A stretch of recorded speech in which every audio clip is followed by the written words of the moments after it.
केशवापुर गांव में अधिकतर लोग खेती करने वाले ही थे। पूरे गांव में सिर्फ 2 ही कुएं थे जिनसे लोगों को पानी मिलता था।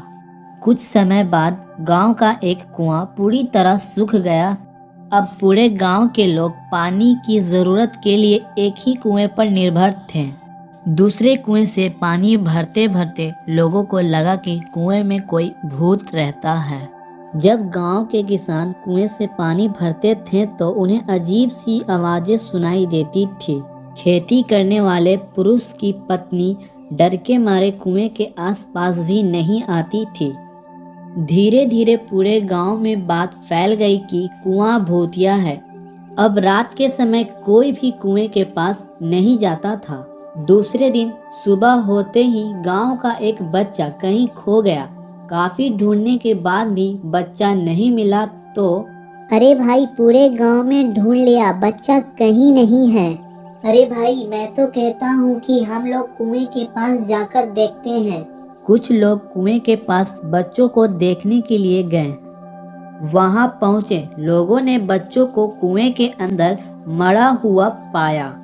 अरे माँ, यहाँ कुएं में बच्चा मरा हुआ है, इसमें जरूर भूतिया चुड़ैल रहती है। अरे हाँ भाई, जब मैंने पानी भरने के लिए आया था तो इसमें अजीब सी आवाज़ें सुनाई दी थी। भाई, ये कुएं में कुछ न कुछ तो जरूर है। अब एक तो कुएं का पानी खराब हो गया और दूसरा बच्चा कैसे मरा इसके लेकर गांव के सभी किसान परेशान हो गए थे। एक दिन 4-5 बच्चे भूतिया कुएं के पास खेल रहे थे। तभी एक बच्चा कुएं में गिर गया।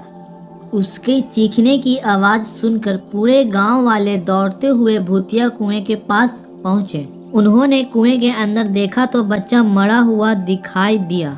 दूसरे बच्चों से पूछा, आखिर यहाँ क्या हुआ था? बच्चों ने कहा कि अंकल, वह खेलते खेलते पानी को देखने गया और अचानक कुएं में गिर गया। इस हादसे के बाद गांव ने तुरंत एक तांत्रिक को जाकर कुएं के पास बुलाया।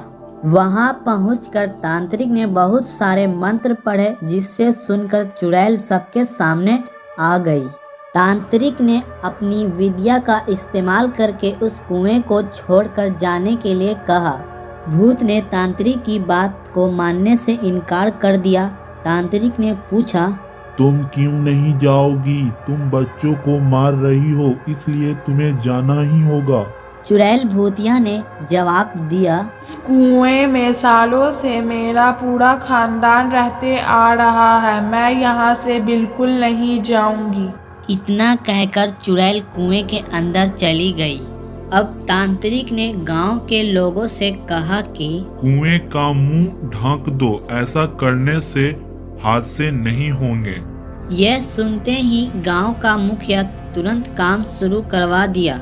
दूसरे दिन कुएं का मुंह ढक्कन से बंद कर दिया गया। सारे गांव वाले खुशी खुशी रहने लगे। उस दिन के बाद से गांव में ऐसी किसी तरह की घटनाएं नहीं हुई और भूतिया कुएं के डर से लोग मुक्त हो गए।